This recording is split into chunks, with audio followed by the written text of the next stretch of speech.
Morning, everybody. Good evening, good afternoon, wherever you are. This is Mark Settle with Elastic, and we're grateful that you've chosen to join our webinar on detecting threats on Linux hosts with Auditbeat. I'd like to share just a few quick logistical notes for today's meeting. First, if you would like to ask a question or give us feedback, just click on the chat button above the video player. Second, we want you to be able to see what our presenter is showing, but YouTube often defaults to a lower quality resolution. To make sure that you switch to a high resolution via the quality menu so that you can see the detail that our demos offer and so that you can engage with the content. Last thing, slides will be available following the webinar, so no need to worry about recording or capturing screenshots or anything. Those will be available to you later. So that's it. Let's get rolling. Christoph, I turn it to you, sir. Thanks, Mark. So welcome, everybody. This webinar is about using Auditbeat on Linux for security analytics. And so I just want to get started directly with the demo and with showing how to use Auditbeat. And so what you can do is you can download Auditbeat by simply going to the elastic.co website here. And then the fastest way to get to it is to just click on Downloads up on the top right. It'll take you to the downloads page where you can download the different products of the Elastic Stack. We'll be using Elasticsearch today, Kibana for the visualizations and everything, and then Auditbeat for the data collection. So to download Auditbeat, just go into the Beat section, and then in the Beat section there is Auditbeat on here, and so you can just download Auditbeat from here for whatever platforms you're using. It works on Linux. It also works on Mac and on Windows. Some functionality might only be available on Linux, but in general, it should just work. Now, I've already gone ahead and done that. So let me switch to my terminal here. So what we have here is I've downloaded the current versions of Elasticsearch, of Kibana, and of Auditbeat. So that's version 7.0.1 as of today. And let me just go ahead and start my Elasticsearch and my Kibana. And then what I have here is I have my Mac, of course, and then I also have two virtual machines running. I have one Fedora, so one Linux, and then I also have a Windows here, and I've downloaded the specific releases, the specific builds, the correct builds of Auditbeat to all of them. So what I should be able to do is once my Elasticsearch and Kibana is running, which should be any minute now, what I should be able to do is first, let's actually just check if everything is working. I think here we are. So let me just check. Localhost 5601, port 5601 is the default Kibana port. So if you just started like that from the command line and then you go to localhost 5601, you should be getting this Kibana homepage where it gives you some tutorials for how to add data. But right now there's nothing in here. We have only just started Elasticsearch. We've only just started Kibana. It should be completely empty. If we try to look at some data, there's nothing. There's no indexes. There's no index patterns. That's okay. That's exactly what we expect. Now let's fill it actually with something. So what we can do is let's switch back to the terminal. And so let me first work on my Mac here. What I can do is when you download Auditbeat, you get a tar file, you get an archive, and then when you untar it, you get this Auditbeat binary. And then what we can do is the first thing is to run the setup command. So what the setup command does is it sets up Kibana for you. So Kibana and Elasticsearch as well. And so Kibana and Elasticsearch need a few pieces of configuration. They need index patterns, index templates, and we also ship Auditbeat, same as all our other data collection agents, with a bunch of out-of-the-box dashboards so that you don't have to build everything yourself. And so here, pretty quickly, this should all now be loaded. So I think we should now have some dashboards in Kibana if we switch back to it. Let's go to dashboards. Actually, Let's do this, and then let's try to reload this. Maybe select this as the default. There we go. So now we actually have an index pattern, and now we have some dashboards. There's a number of dashboards that Auditbeat ships with, and I think the one that we'll be using first is the system overview dashboard. So at the moment it's all showing zeros because we've set it up, but we haven't actually indexed any data. We haven't actually run Auditbeat anywhere and haven't actually collected any kind of information. So let's go ahead and do that. Let me switch back to my terminal here. So from the same directory on my Mac, let me just run Auditbeat. Because Auditbeat does things like collect process information and other kind of privileged information, it usually needs to be run as root, so with sudo. So let me do that here. And because everything is running on localhost, I should just be able to do that without changing any configuration. I actually do have to change the owner here, but that should be the only thing. I don't have to change the configuration. There's a configuration file. So usually, in especially production environments, your Elasticsearch, your Kibana will be running on some other machine somewhere on a central machine. So then what you would have to do is you would have to configure things like the IP address or the host name of where actually Elasticsearch is living. But in this case, everything is on one machine, so it's very simple. And actually, what I've done is even my virtual machines I've set it up so that for them, it seems like Elasticsearch is running on localhost so that I don't have to do any kind of configuration changes. So also here, what I should be able to do on my Linux virtual machine, just sudo Auditbeat as well. And yeah, that looks good. Seems to be just running. And then if I go to my Windows, pretty much the same, although it's here auditbeat.access. So let me run that, and that also seems to be running. All right. By default, if you don't specify any other flags or anything, it's not really telling you much. If there's no errors, then it's not really printing anything to the console.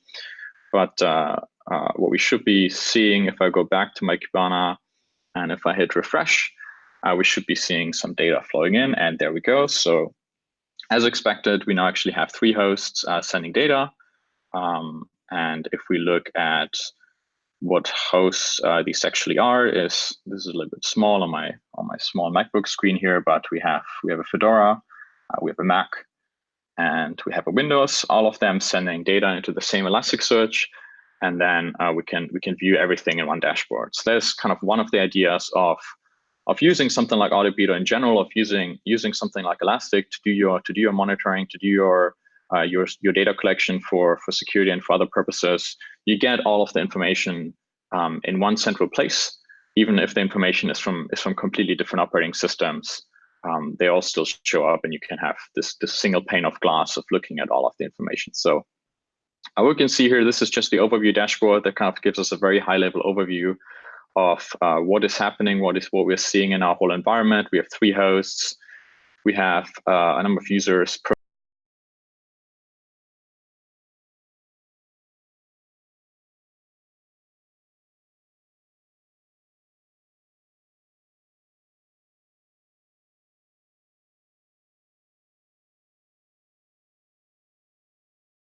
in this case, because these are test systems and I have just basically started them. But usually this would be kind of a higher value. We can see as the data is coming in, I've only just started, and we can have some additional information about the different hosts that we have, which version is it, host IDs, kind of general status, how long it's been up in textual form, and so on. And also just raw information if we're interested as well. As usual in Kibana, you can look at everything in a table format. You can also just look at raw JSON if you want to, and here you can actually see all of the extra information that exists. Now let's look at some of the other dashboards that we have here.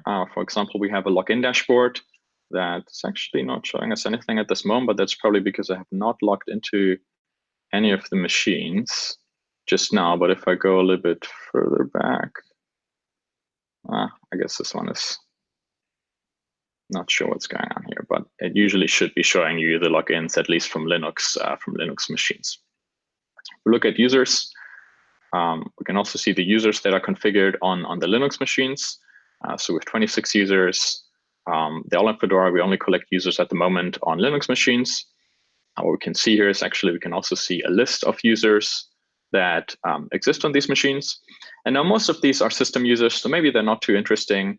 But what you can do is you can see which users can actually log in, which ones are not system users. So all the system users have the password type, password disabled here. And so if I'm actually interested in knowing which users can actually log in and have actually a human behind it or some application that is actually doing something, what we can do is I can just filter out everything that has the password disabled, and then I get only the users that have actually a password set.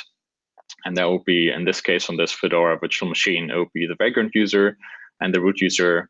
So in kind of my further investigation, I can take that information into account, which users were actually interesting and which ones are just system users that just happen to be on the system by default.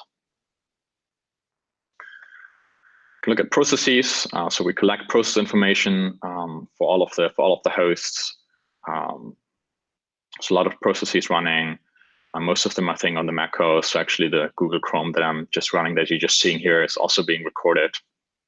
And Google Chrome always likes to start a lot of processes. So we see this at number 1, and then again we can look into all of the processes, and we get notifications. So we get events every time a process starts and a process stops, and we can look further into the information, and we can see things like the actual somewhere in there here should be the actual command line that is being run with all of the flags, all of the parameters, all of the values. We can see when it was started. We can see which directory it was run from. We can see all of the user information, which can be quite interesting, which user is starting it, but then also what is the effective user, what is the group that it's being run with, what's the saved user. So really the idea here is to get all information that you can get about a process. Last 2 things. One, we have sockets. So we collect some network information as well, because everything is local. Most of the things here are local IP addresses, though in a minute that's going to change when we do something, when we actually open a new connection. And the last thing is I just want to show here are the packages. We also collect package information where we can from the different machines. So we have a number of packages, and for all the packages as well, we collect things like the version, which is quite interesting when you then want to look through all of the machines that you have, all of the package version, and find things like outdated package version, or if there's some vulnerability that has been found in a specific package version and a CV has been published, then it's very simple to just do a simple search in this data, find the packages that are affected, and then go and upgrade them maybe. Now, for the last part of the demo, what I want to do is let me switch to Kibana Discover. Discover is the view where you can actually look at, we can explore the raw data, and let me open a specific search that I have saved that we ship with, and should be the system events. So this is data from one of the modules in Auditbeat, the system module, that collects all this host and process and socket information. We have 2 more modules that I'm going to talk about in a second. So here we can see what is happening on these different systems. We see that some of these machines, when some of these machines got rebooted and things like that. But let's actually do something that should hopefully be showing up here. So let me go back to my terminal and let me be in my Linux machine. And so actually what I can do is maybe more interesting. Let me just log into it. Again, then we should also be seeing, hopefully, if it works, a login. So if we go to, just see. So what I can do is let me log into the Fedora machine. There we go. And here what we can do is let's install a new package. That should then hopefully also show up as a new package install. Let's install Lynx. Lynx is a web browser for the console. There we go. And then once we have this installed, let's actually use it to reach out to some external IP address. The simplest thing to do is to just go to google.com, and that should be starting a process. That should also be reaching out to an external IP address. And after accepting a couple of cookies here, we should hopefully be seeing Google just in the terminal. There we go, perfect. Let me just kill that, that's good enough. And let me just maybe just log out of the whole machine. There we go. And now if everything went well, and if I go back to Discover here in Kibana and refresh, I should hopefully be seeing all of the things that that I just did. And what we actually want to do for that is filter down to just Fedora. So there's a lot of things that is going on all these machines, especially when Mac is probably very busy doing different things. But let's filter down to only down to Fedora. So what we can see here is the nice thing is that the system, the system module gives us these nice human readable messages, so we can actually just read what is happening on the system here, and we can see here already different things. The Lynx browser is starting, outbound sockets, and if we go to the very beginning, I wonder where it all started. There we go. Here we actually can see the user login. So whoops, I'm actually not sure why we couldn't see this before. But sorry, let me just go back to this. There we go. There was login just right now, 9:11 my time. We logged in. The user Vagrant logged in from 10:022, which is just the local MacBook here on, and then that login came with an inbound socket because I logged in over SSH. So that's an inbound socket. That actually goes to port 22. Let me make this a little bit bigger, actually. That goes to port 22. A little bit small. There we go. That goes to port 22. I started that shell. You maybe caught this where I logged in and I was dropped to a bash, which we also see here. But then I immediately started the that shell. So we see this here as well. An SSHD process also always started when somebody logs in. And then I executed DNF, the new Fedora package manager, to install Lynx. Actually, if we look into the exact command, there should be the exact command here that I used. Yes, here we go. So actually, the exact command that I used is DNF install Lynx, exactly, and we see this here. And let's see. I use sudo because package install. Oh, and there's actually another outbound socket here because to download this package, Fedora had to reach out to get the package downloaded. So that was this. Then the process DNF actually stopped because the package is now installed. And here we go. The package was indeed installed, version 289. So we also detect this. So all these data sets run in parallel, and they all collect different information. One collects network information. One looks at the package information and sees when that has been updated. One is looking at the process information. So we get basically the idea is to get a whole picture of what is happening. Lynx was installed, then Lynx was started, and outbound socket to, I assume this is Google, port 80, and then it was opened, it was closed, and then I logged out. And when I logged out, bash stopped, Lynx stopped, Zatshell stopped, and even the SSH daemon process that allowed me to be logged in stopped. Basically, everything stopped. And so what we were able to do is we were able to collect the whole user session. Everything that I've done in this very short user session, we collected the login and the logout. We've collected the different processes starting and stopping, package installs, network output events. So this is the idea behind Auditbeat. You can run it on on your systems. You can run it on your servers. It collects hopefully everything that is happening or everything that is relevant, and then you can just browse through it, and you can find anything that might be suspicious, that might be noteworthy, and then further investigate. Now, we briefly switch back to this back to some slides. So we've just seen the demo. I just want to briefly run through the capabilities that Auditbeat has, and kind of where it sits in the architecture. So Auditbeat is as part of the Beats family, and the Beats family consists of different data collection agents. The ones relevant for security use cases, I think, are these four: Auditbeat, WinLogBeat, PacketBeat, and FileBeat. Auditbeat you've just seen. It's basically there to collect system level information, processes, sockets, that kind of thing. WinLogBeat is specifically developed for Windows, and specifically to collect information from the Windows event log, where Windows writes everything that is happening on the machine. I think recently we had a really good webinar on how to use that. So if you have Windows in your environment, check it out.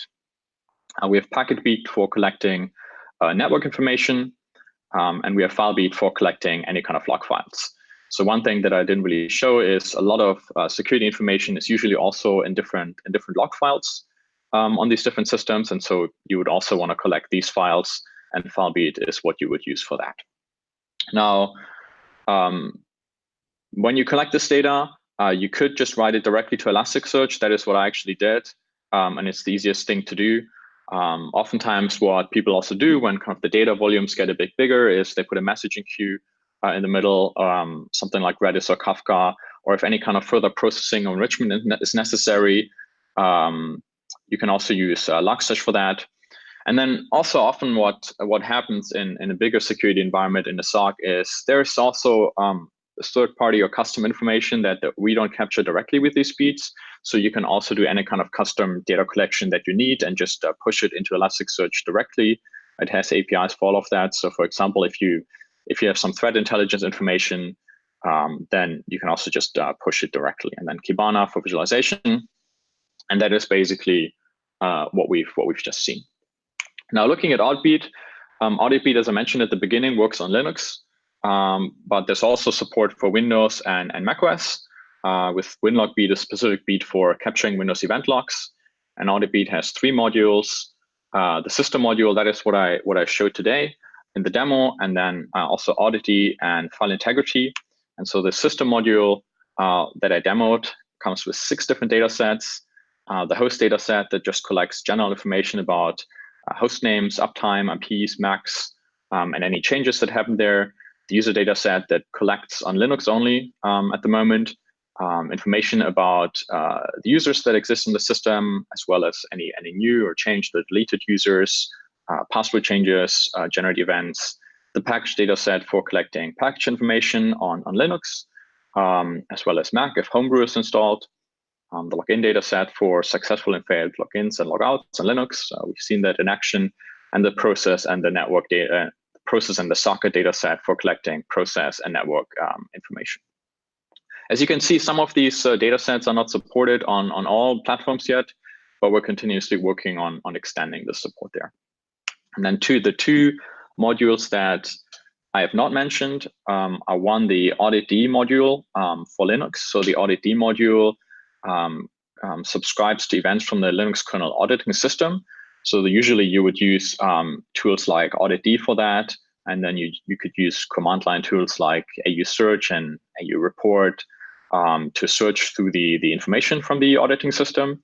But here the nice thing is that with the Auditd module, Auditbeat can just collect this information, parse it, and send it to Elasticsearch, and then you have a central repository with all of the Linux kernel auditing information from all of your Linux machines. So usually what you would do is you would configure audit rules like processes, network access, changes to identities, unauthorized access attempts. So the idea is to collect any kind of kernel information that you want to collect. And in Linux, basically every action causes something to happen in the kernel. So essentially this allows you to collect anything. And the last one is the file integrity module, which works on all platforms, Linux, macOS, and Windows. And what that allows you to do is it allows you to subscribe to any kind of changes that are happening to files, either specific files or whole directories. And then what you can even do is you can monitor directories recursively. So a common thing to do, and this is actually the default on all the systems, is to monitor all of the directories that exist with binaries in there with applications. And that way you get notifications about any changes to any of the applications that are usually running on a system, as well as configuration directories, especially /etc. So any kind of changes to any of the files in /etc, you'd also get notifications of that. And then you could investigate and classify what is fine, what is expected, and maybe some things that are not expected, and that might be a sign of something more malicious. And with that, just last thing, I showed how to do this in the beginning, but just kind of to recap, if you want to use Auditbeat, the easiest thing to do is just go to elastic.co/downloads, click on Beats, download Auditbeat. If you need to do any kind of changes to the configuration file is just auditbeat.yml.yaml. So any kind of changes to Elasticsearch IP location, you would do there. Once and once only, you have to run the Auditbeat setup command to set up dashboards, index templates, and index patterns, and then just run sudo auditbeat on any machine that you have, and it should just automatically collect the information and send it to Elasticsearch as we've seen. And with that, let me hand it over to Neil, who's going to show us how to use Auditbeat to detect some actual attacks. Thank you for that, Christoph. So right now we're looking at my screen, and so we're looking at network process information. And the things I'm going to be more concerned with and that we're going to look at today are processes that have made a network connection outbound or processes that are listening and receiving connections inbound. And the reason we want to look at this as our jump point is looking at every executable that's running all the time definitely is a hard way to kind of start out. But we know that an attacker had to get on the system, and they may have had to download additional packages, additional software. They may be doing some other types of activities. So we're going to use that as our start point here to figure out where we want to go. And so we have three different things that we're going to look at today. So all of this is based on the auditd configuration that Christoph talked about. So I've got it enabled on my system, and we're going to look at the type of information that we're able to gather from that. So we're going to start out looking at the MITRE attack framework. So under the MITRE attack framework, we're going to look at this particular attack where, for persistence, an attacker might edit the .bash profile or the bash RC file because these are kicked off anytime someone logs in. And so we want to be aware, is anyone modifying that? So when we look at the description here, we see it has a specific ID. We see it has a specific type of tactic and the platforms that it's able to be used on. And so when I go out there and Google search, there's a few different people that have auditd rules already set up for this. So this is just happens to be the one I'm using today. And so these are the particular parts of the configuration that I wanted to use. So from there, all I had to do was edit my configuration file. So if you look here in my auditd rules directory, there is a file, and this is the contents of the file. So I've got many different things down here that I have loaded up for my Auditbeat to use. And then I use this command here, the sudo auditbeat show auditd rules, to make sure that the things that I've configured in my rules are actually being used by Auditbeat, because we want to make sure that what we wanted to look at is what it's actually looking at. So with that, now we'll go over to Kibana here and see what we find. So I've got just over 15,000 events happening in the last day here. So if I just do a generic search for Etsy profile, we'll see what it pulls up. So here we can see that I have had some type of modifications to it. So we see here that the file integrity module has kicked in, and it's saying that I have made some changes. So we know that it's from the file integrity module, and we know that the Etsy profile has been edited. Since we know this, we can start looking around this time frame. And we can see that a command was run, that someone ran sudo, and specifically they ran sudo vi Etsy profile. So we know someone used vi to edit the Etsy profile. Now we don't know exactly what they put in the profile, but we do know that the profile was changed. So if we have change control, we can go look and see what it looks like on maybe other systems, or what it used to look like even on this system, and then check it against what it looks now to find the pieces that were added to it. And this is just one way that we're able to use the rules here. The second one that we're going to use here is from this technique. So it's looking at third-party software. And this is where someone's using, additional software they're downloading via signed packages. In this case, we're going to be using apt-get to go download things. And again, using that same MITRE ATT&CK framework, we're going to go and we're going to enable these specific parts of the rules. And again, we can see them in my configuration here. Right here, they're being put in the configuration. And here we can double check to make sure that they're actually running in my Auditbeat configuration. So from that, if I go over to Discover and I looked for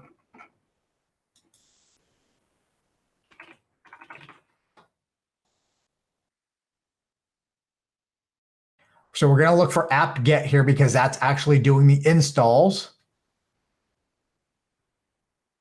And so we can see different things with apt here. We can see apt-get being run here. We can look at processes here that have apt-get in there. And there are different things that we're going to see apt-get in. We're going to see it actually as the process running here. So we can see here that the apt-get process was what was actually run. We can see what specific arguments were run to it. So an update was run. So someone's just doing a basic update to the system here. And if we continue to search through these, we might be able to find other things that were started here. So again, we just have a lot of apt-get updates, looking at things that are already installed on here. But again, this is just a way where we're using the Auditbeat configurations generated by the community for the MITRE ATT&CK framework, and then we're putting that into our Auditbeat configuration and be able to look for various types of attacks there as well. Now, something that we're going to look for here outside of that is look for listening processes. So one of the things I did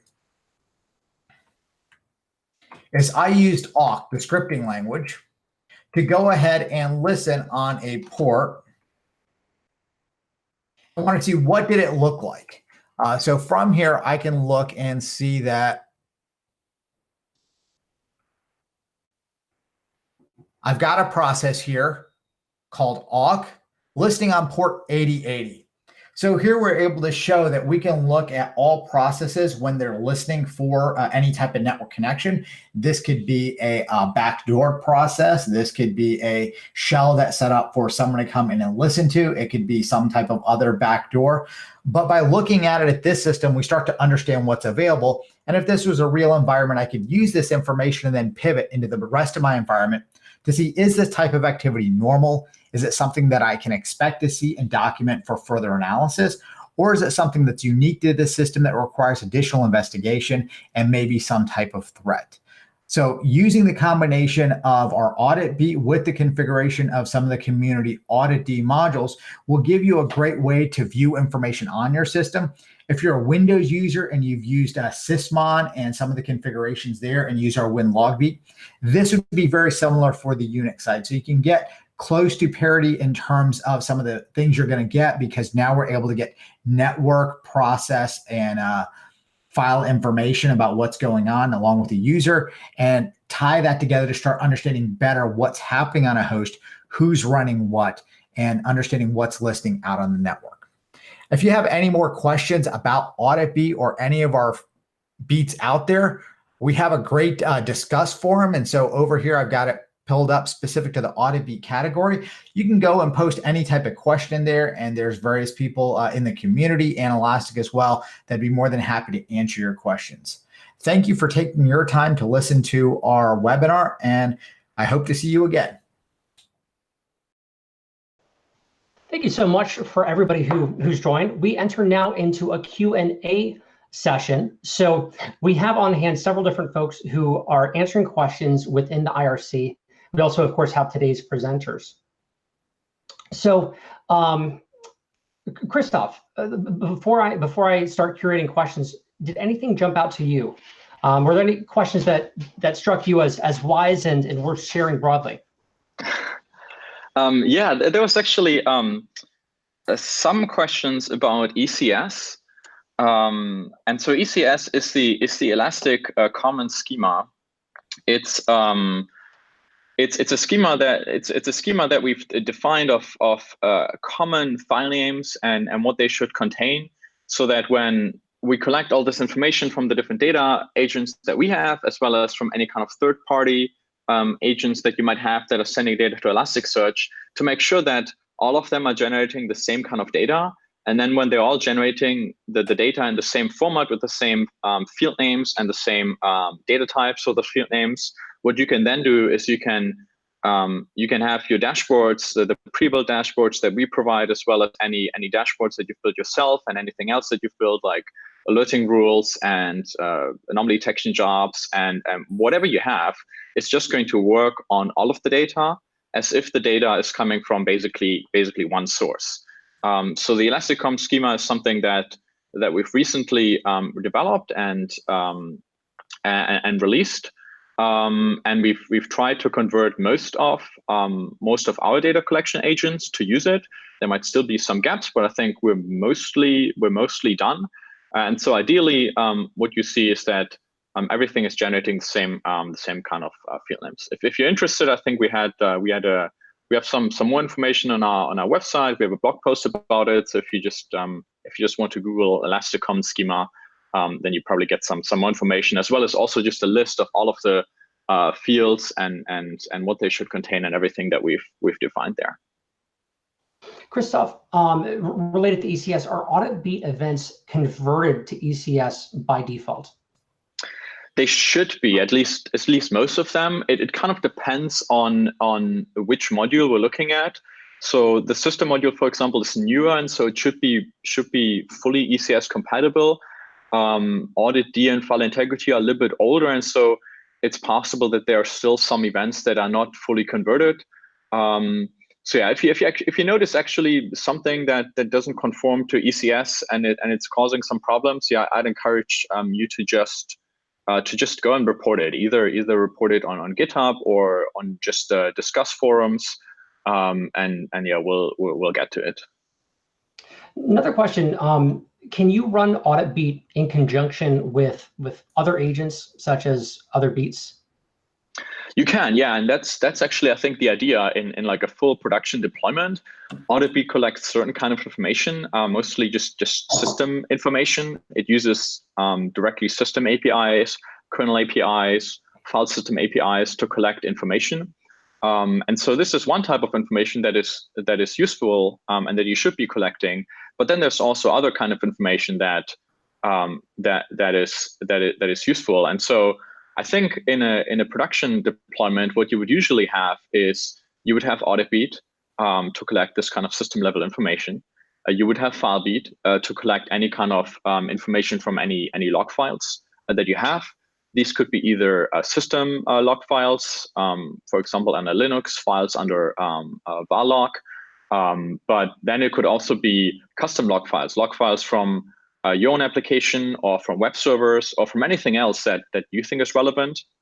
And then you might also be running Packetbeat, maybe not on every machine, but maybe more centrally as well to collect network information. So then you should have a relatively and complete picture of what is happening on all your hosts and in your network. Oh, and then actually on Windows, if you're running Windows, you probably also want to be running WinLogBeat to collect all the information from the Windows event log. So all of the beats are independent and they can be run independently, and they're meant to work like that. And we specifically try to make sure at least, and we're successful in that, is that the beats have a relatively low footprint, so that even if you run multiple beats on a server, it shouldn't have a big impact on that server's performance. Super. So lots of different options. I'm going to ask a question to either you or Neil. might be a tough one, but that is, where would you get started? Where would you, like, which elements, which different components of data would you be most interested in bringing on first? Deceptively simple, but where would you start with Auditbeat in terms of the different types of data you could bring in? Yeah, I mean, so I'll take a crack at it, and then Neil, if you want to chime in. So I think the nice thing about Auditbeat is that it has a pretty good default configuration. Like by default, the system module collects a lot of information and already formats it the right way and everything. And the Auditd module comes with a few rules already in the configuration. And the file integrity module comes with default paths that are configured that are being monitored. So I think it should be relatively easy to get started. And I hope you saw this in the webinar as well. I didn't change the configuration at all. I didn't touch the configuration files. So it should be pretty easy to get started with. And then, of course, like to go from there, you probably do want to take a look at the configuration and add any kind of directories where you want to monitor the files, add some additional rules to the Auditd configuration. And there's a lot of good rule sets out there for things like that. So I think pretty quickly you can get started and even expand beyond the default configuration and get more information in. So I think Auditbeat is a good place to start. Awesome. Neil, anything to add there? No, so I definitely like the Auditd specific part of our Auditbeat. And so I recommend using any one of the MITRE ATT&CK framework rule sets out there and start off small. Don't enable everything at once and kill your system in terms of performance or just amount of load it's sending. But start out small with a couple of them, see what events are generated from there to get a feel for how is it working in your environment. And then from there, you can always increase the amount of rules that you're using. Yeah, Neil, per that question, in terms of performance, first, or in the open question, but are there certain types of events or certain types of collection that you would expect to require more resources than others? So if you're going to enable, so one of the things that's not enabled is every single command that's run. While that could be great for auditing purposes, it may just end up crushing the system in terms of performance. If you're doing network connections, but maybe it's a publicly facing web server, you might want to audit it and say, let's exclude the Apache or Nginx web process from that particular thing, because we already know that it's going to receive a ton of connections, and we don't need to have a log of every single IP address that connects there. We have other logs that have that information, and so we may not want it for that particular thing. But at the same time, if someone does end up Trojanizing or backdooring one of your web servers, you would be blind to that. So it's one of those you have to determine what is the level of risk of ignoring certain things versus the performance by logging everything. Gotcha. Are there any other suggestions when it comes to configuration? If someone was interested in just the most lightweight experience, getting as much benefit as possible with minimal impact? I think that's really a hard one because it really determines on the role of the system that they're monitoring, how that system is interacted with from their user environment, whether there's a lot of automation going on, a lot of manual interaction going on. But I think starting out small, is always a good thing because you can always move up without hurting anything. If you start out too big, it might be really hard to start, paring it down and figuring out exactly what you need to pare down. As you start out small, every time you're making that incremental change, you get to see what additional features or what additional logs you're collecting, and you can figure out, is that going to be useful to you in your environment or not?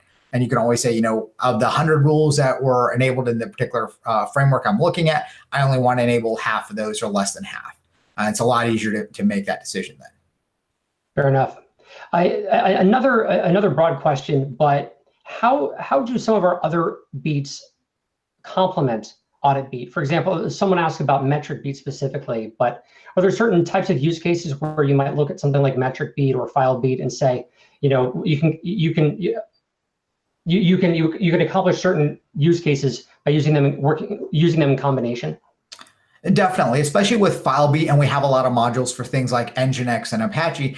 And this is where instead of auditing all of the network connections into either one of those two web processes, you could use FileBeat to monitor the logs from there, and you would have not only the detail of the IP address that connected to it, you would also get some of the URL string and some more information that Auditbeat wouldn't collect from there. Super. Yeah. And I think specifically for MetricBeat is great for collecting, well, as it has the name metrics. So things like CPU utilization, things like disk utilization, memory, as well as any kind of application-specific information that we have pre-built modules for, like for your databases. And so I think it's useful to run these as well, and to monitor just the performance as well. And then the nice thing about Kibana is you have UIs, like in Kibana, you have apps that display all of the information, and you can quickly switch back and forth between them.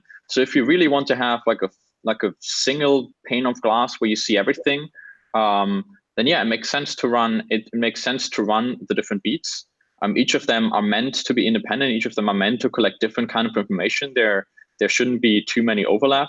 So yeah, I think if you want full visibility into what is going on, it makes sense to run. It makes sense to run more of them. Well, let's talk about how we can do that. So we have a couple questions related to the same thing. And first is there a central way where the rules can be updated? Someone else asked, is there an API, some sort of interface where I can push the changes dynamically so that I can enable rules and disable them at will? Yeah, it's a good question. For Auditbeat at the moment, we don't have central configuration management in that sense, in the sense that like you could just centrally do something in Kibana, for example. It's something that we're working on. It's something that we have for some of the other beats. But for Auditbeat, we don't have it at the moment yet. What you can always do, of course, is you can use whatever deployment automation configuration system you're using, be it Ansible or Puppet or Chef, and you can use that to roll out basically centrally any kind of configuration changes. All of the configuration is in one file, the auditbeat.yaml file, or you can name it something else, but it's in one file.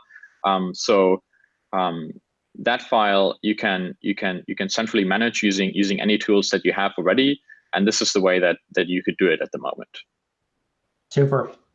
It appears that we might be getting another question or two in the IRC client, but we've run out for now. So we will go ahead and wrap the webinar here, but we will stay on through the hour on the IRC to answer any final questions that folks might have. We're grateful for everybody who joined. Thank you to our presenters for showcasing the power of Auditbeat. And thank you for, as users, for digging in and seeing what you can do with it.